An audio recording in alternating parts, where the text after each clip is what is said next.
Hello, Assalamualaikum warahmatullahi wabarakatuh.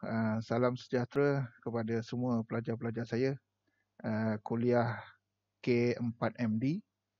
Selamat datang dan selamat kembali ke semester 2. Hari ini merupakan kuliah kita yang pertama untuk semester 2 bagi subjek SC 025.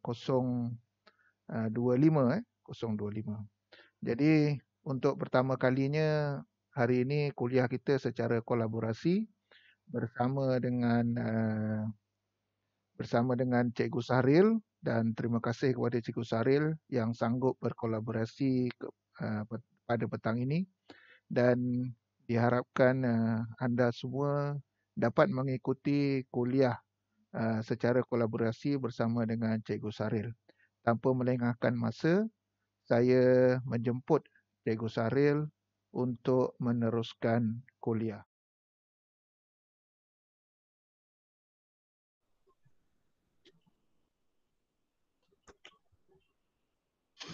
Okey kelas. Okey, kita pergi kepada topik yang pertama untuk semester 2 ni. Okey. Okey, untuk topik yang pertama untuk dalam semester 2 ini iaitu kita pergi kepada 1.0 iaitu approach in problem solving. Okey. Okey, sebelum awak menulis atau cara Java ataupun program pengaturcaraan, awak mesti bermula dulu dengan penyelesaian masalah. Okey, penyelesaian masalah. Ini bertujuan supaya awak dapat tulis aturcara itu dengan baik dan tersusun. Kan, dan tidak akan membazir ataupun merugikan masa atau resource. Okey, ada beberapa kaedah dalam approach in problem solving. Ada beberapa langkah-langkah yang kita boleh tengok yang kita perlu kena pasti dalam penyelesaian masalah. Okey, dalam topik ini kita akan bincangkan step of problem solving, iaitu problem analysis, design a solution, implementation, testing and documentation. Okay. Sebelum awak jawab soalan tutorial nanti, ataupun awak pergi kepada lecture sepenuhnya, seterusnya, kita tengok dulu topik ni. Ini ialah topik yang penting, paling penting sebelum awak pergi kepada topik-topik seterusnya. Kita tengok apakah itu problem solving. Problem solving adalah satu proses di mana awak menukarkan penerangan atau menukarkan atau menerangkan penyelesaian kepada sesuatu masalah. Awak ada masalah dan awak perlu penyelesaiannya. Proses awak tukarkan, transform daripada masalah-masalah tersebut kepada proses penyelesaiannya. Bagaimana awak nak menukarkan kepada satu penyelesaian? Sudah pasti awak perlu menggunakan awak punya pengetahuan dalam menyelesaikan masalah-masalah yang utama. Dan selain itu juga awak perlu menggunakan beberapa strategi dalam penyelesaian masalah yang sesuai. Strategi yang sesuai dalam penyelesaian masalah ataupun teknik-teknik ataupun alat-alat yang perlu, yang sesuai untuk awak gunakan. By relying on your ability to select and use the appropriate problem solving strategies, techniques and tool. Okay, class. There are 5 steps in problem solving. There are 5 steps in problem solving. Step number 1 is problem analysis. Step number 2 is design a solution. Step number 3, implementation. Step number 4, testing. And step number 5 is documentations. For today, we want to discuss about the step number 1 and a little bit about the step number 2, problem analysis dengan design a solutions. Boleh kelas setakat ni? Ada 5 ni, boleh ingat? InsyaAllah, sir. Sebelum ni awak belajar yang SDLC tu kan? Itu untuk pembangunan sistem maklumat kan? Yang ini step in problem solving ada 5 kalau tengok kat situ perkataan dia ialah problem analysis, design solution, implementation, testing and documentation. So jangan confuse dengan semester lepas punya. Make sure yang ini yang semester ni punya Yang itu topik SDLC. Ini topik step in problem solving Okay, kita pergi step number 1, problem analysis. Okay, dalam problem analysis, okay, kita perlu identify daripada problem statement tu, daripada penyataan masalah yang diberi, okay, kita perlu baca, kita perlu kenal pasti apakah input, apakah proses dan apakah output. Okay, dari satu penyataan masalah ataupun daripada soalan tu, okay, langkah yang pertama yang perlu awak buat ialah awak perlu identify the input, identify the process and identify the output. Okay, apakah input? Input ialah dia punya apakah data yang kita nak masukkan dalam penyelesaian masalah tu. Okay, apakah data? Okay, the input to the problems. Okay, process. What is the relevant process to produce the output? Apakah proses yang sesuai untuk kita laksanakan untuk hasilkan output? And output, apakah output yang diperlukan? Apakah output yang perlu dipaparkan? Okay, itu ialah input, proses dan output. Okay, sometimes we call it input, process and output. Ini IPO with the short term is IPO. Sometimes we can call the input, process and output with the short term IPO. Okay, kelas. Okay, kita pergi kepada yang kedua. Yang kedua. Okay, sebelum tu, okay, saya nak terus pergi pada detail IPO ni. Okay, ini input, process, output. Okay, sebelum saya pergi yang kedua, saya nak terus pergi IPO ni bentuknya macam mana. Okay. Okay, saya skip dulu yang ni. Okay, boleh? Okay, ini bentuk okay, ini bentuk IPO kelas. Okay, untuk step 1 problem analysis. Ini bentuk dia kelas. Okay, kita boleh secara bentuk umumnya kita boleh tulis input titik bertindih. Okay, proses titik bertindih, output titik bertindih, ataupun kita boleh tulis I titik bertindih, P and O. Ini bentuk umum dia. Okay. Okay, kita pergi pada satu contoh kelas untuk IPO. Okay, ini untuk IPO untuk format untuk sequence. Kita nak proses, sebagai contoh kita nak calculate output. Okay, kita boleh tulis proses calculate output. Okay, calculate output. Okay, kita tengok satu contoh. Okay, sebagai contoh kelas yang ini, cuba tengok. Okay, kita bermula dengan problem statement. Okay, this is the problem statement. Okay, daripada problem statement, dia minta kita identify input, process and output to calculate the area of rectangles. So, bagaimana kita nak tulis IPO dia kelas? So, daripada sini kita tahu yang kita nak kira ialah area of rectangles. So, input untuk rectangles, awak sudah perlu tahu dia mesti ada width dengan height. Okay, width dengan height. So, prosesnya ialah calculate area of rectangles. Okay, bila awak identify the process calculate the area of rectangle, awak dah kena tahu dah nak kira dia macam mana, apa formula dia. So, awak dah ada dalam fikiran awak, dah ada dalam bayangan awak. Okay, area of rectangle is equal to width times height. Okay, so outputnya akan keluar, kita nak outputnya ialah area of rectangles. Ini contoh bagaimana kita menulis IPO, input, process and output. Okay, kita tengok contoh lagi satu kelas, contoh yang kedua.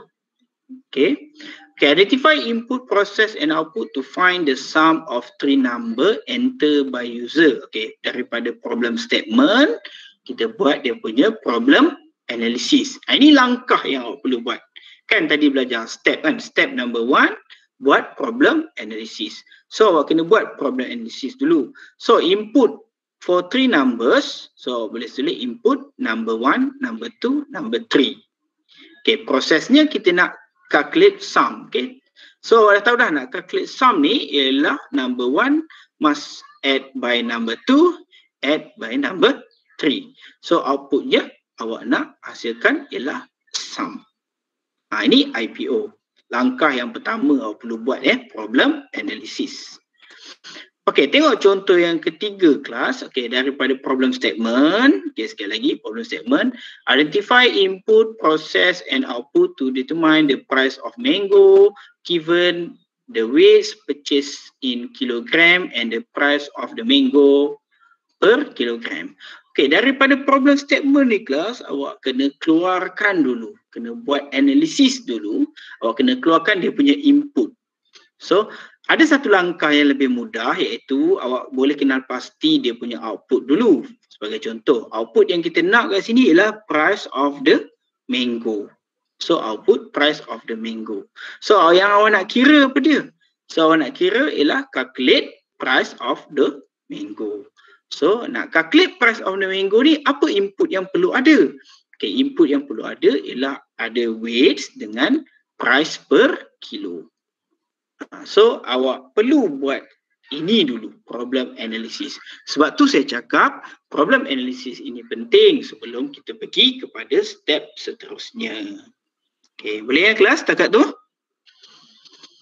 Boleh, sir. Okey, boleh ya?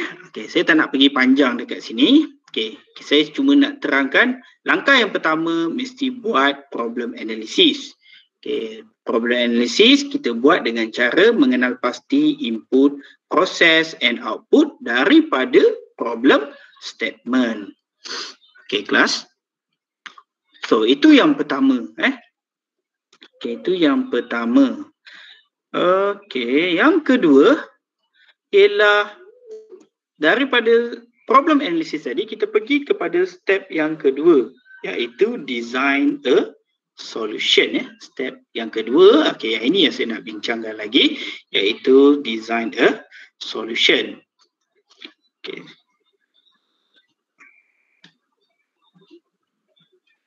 Okey, step yang kedua design a solution. Sekejap.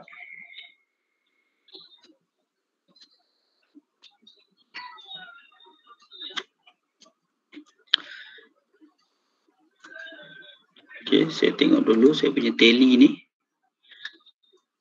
Ada yang lain problem? Okey, tak apa. Siapa yang lain problem tak apa, saya akan sharekan recording untuk kelas yang ini Saya akan sharekan balik link untuk recording yang saya rakam Okey.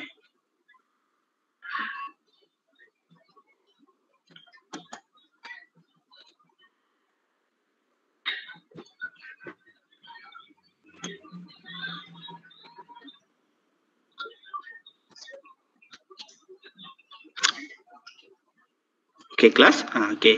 Daripada problem statement tadi, step nombor 1 kita buat apa? Problem analysis. Okey, problem analysis. Dan step nombor 2 ni kita pergi kepada design the solution. Okey. Untuk design the solution ni, apa yang kita perlu buat kelas? Okay. Dalam design the solution, awak perlu menulis satu algorithms. Okay, you must write satu algorithm. Dalam mereka bentuk satu penyelesaian masalah, kita menggunakan satu yang dipanggil algorithm. Okay, apakah algorithm ni? Algorithm is a sequence of well-defined steps to solve a problem. Adalah jujukan langkah demi langkah yang mudah, yang memudahkan kita yang dapat menyelesaikan masalah. That is the algorithm, a sequence of well-defined steps to solve a problems. Okay, satu algorithm yang baik, yang awak hasilkan mestilah mempunyai ciri-ciri yang berikut. A good algorithm must specify this requirement. Okay, satu algorithm tu mesti mempunyai input and output that should be defined precisely. Maksudnya awak menyatakan dengan jelas apakah input dan apakah output. Sebagai contoh tadi, input nak tambah 3 nombor. So inputnya number 1, number 2, number 3.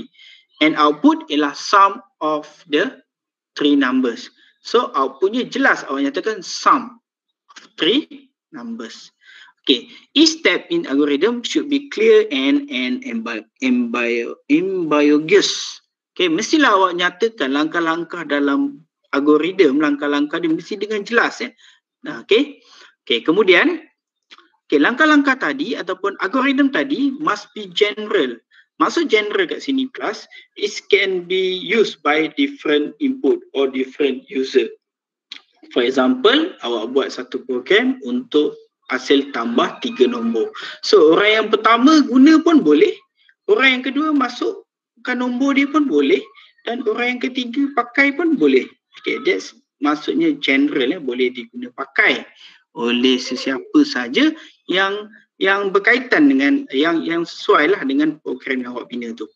Okey, ada dua teknik yang kita guna untuk menghasilkan algoritma ataupun emulate algoritma algorithms. So yang pertama ialah pseudocode. Okey, yang kedua ialah flowchart. Okey, pseudocode, flowchart Okey, kita tengok kelas. Okey, pseudocode, apakah itu pseudocode? Pseudocode ialah a written statement that an algorithm using a semi-formal language with limited vocabulary. That means class, awak tulis penyataan dengan bahasa yang semi-formal bukanlah perlu betul dia punya grammar ke apa ke, tak.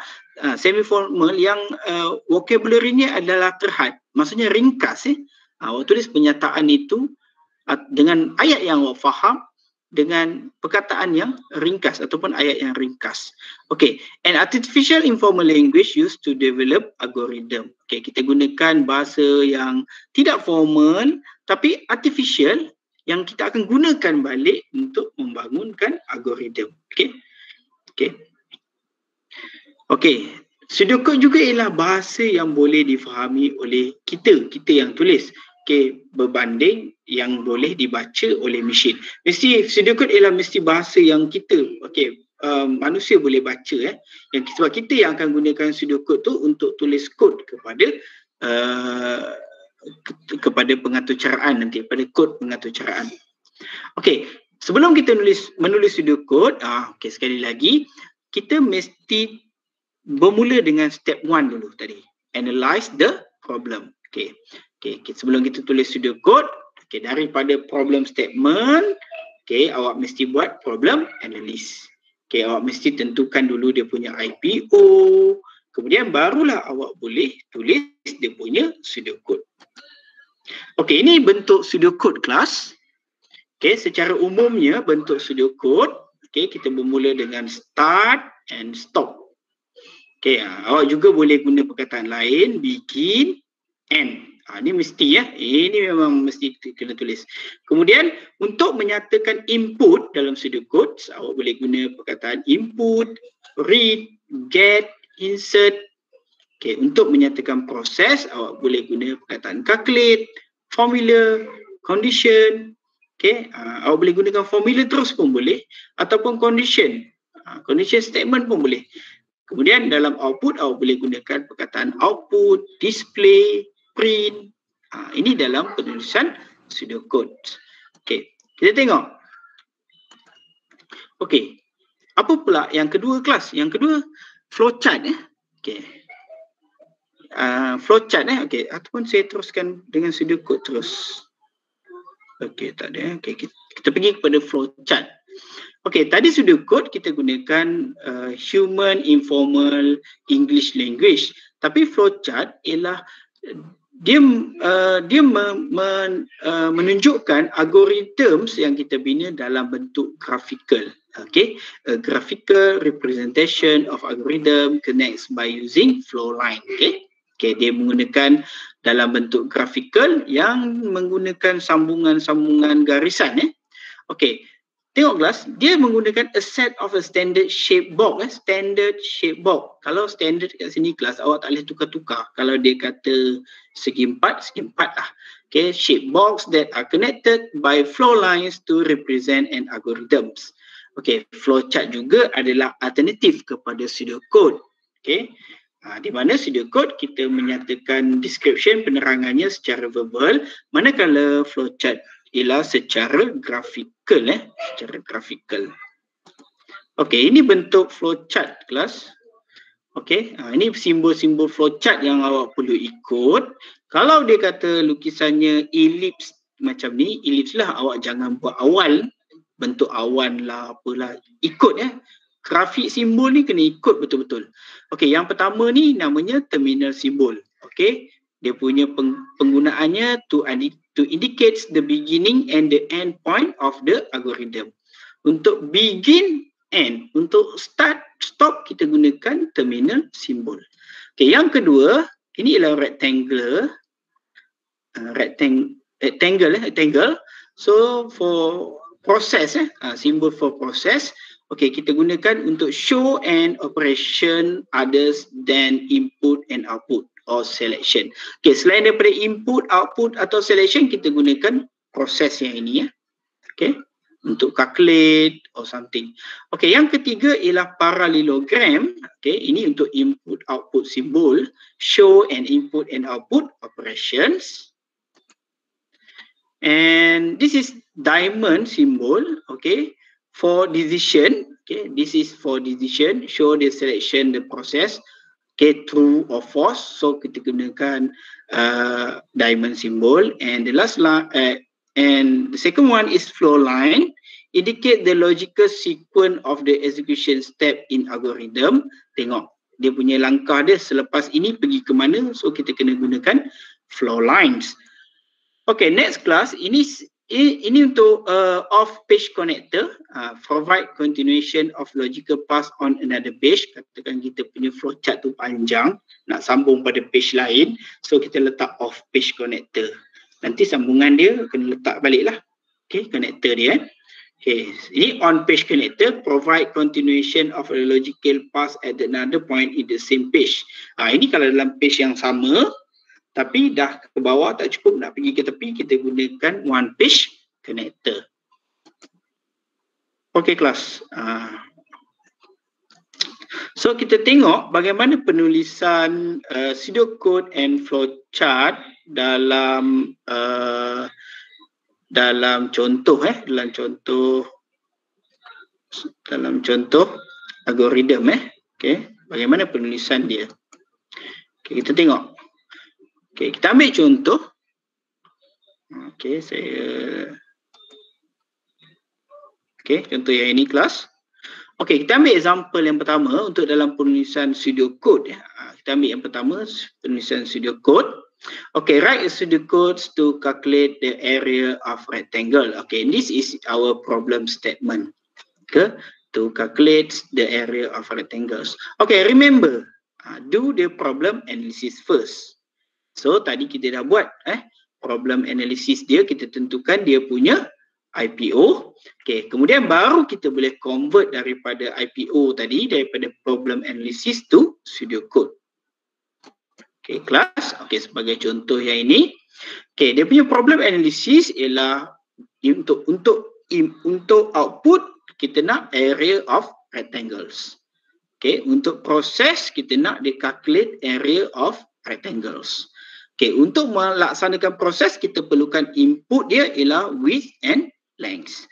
So kita convertkan daripada problem analysis kepada pseudocode. Okay, tengok kelas. Kita mesti bermula dengan start dan berakhir dengan stop. Okay, untuk input kita nyatakan input dalam pseudocode, kita tulis input width length.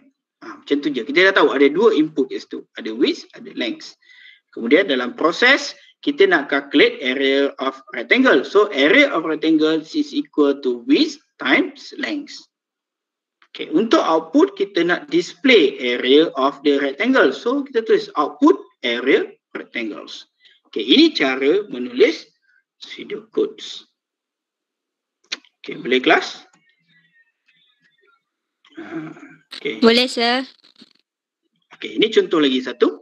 Write a pseudocode to find the sum of three number entered by user. Okay, so user akan enter number 1, number 2, number 3. Kemudian kita punya proses sum is equal to number 1 plus number 2 plus number 3. Output dia ialah sum. So kita gunakan start and stop. Ingat kelas, Pseudocode ialah informal English language. Informal. Maksud informal awak boleh guna singkatan kat sini kan, nampak? Informal English language. Okay. Okay, ini satu lagi contoh. Ini contoh. Okay, calculate the price of mango given the weight of the purchase in kilo and price of mango per kilo. Tengok, output nak price of mango. Okay, price of mango kita boleh dapat dengan darab weight dengan price per kilo kan. Okay, price. Okay. Input yang perlu kita masukkan mestilah weight dengan price. So, okay, kita dapat dia pseudocode. Ini format penulisan dia kelas. Cuba tengok dia punya start, stop, dalam sikit input, price, output. Dia punya dalam sikit dia tak sebaris tepi sini. Okey, yang kedua kelas, okey, algoritma yang kedua ialah flowchart. Okey, tengok flowchart. Okey, sama juga. Sure, awak mesti buat problem analysis dulu. Kemudian baru awak boleh convert kepada flowchart. Tengok kelas. Okay, flowchart. Okay, start. Kita gunakan simbol yang sama. Bentuk yang sama. Bentuk yang standard tu. Kemudian kita gunakan anak panah. Kita nyatakan input dalam bentuk parallelograms. Kemudian kita nyatakan proses dalam rectangle. Okay. Kemudian kita nyatakan output dalam parallelograms. Kemudian kita akhirkan dengan terminal stop. Okay. Ini bentuk yang awak perlu ikut. Okay. Okay, ini contoh yang kedua.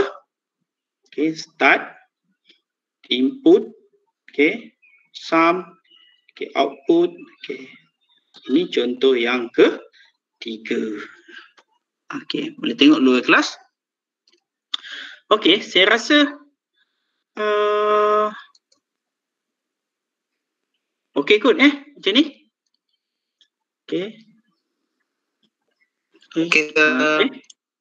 Okay, so untuk hari ini saya dah terangkan iaitu approach in problem solving. Yang pertama iaitu problem analysis, dan approach dalam problem solving yang kedua iaitu dalam design a solution. Design a solution.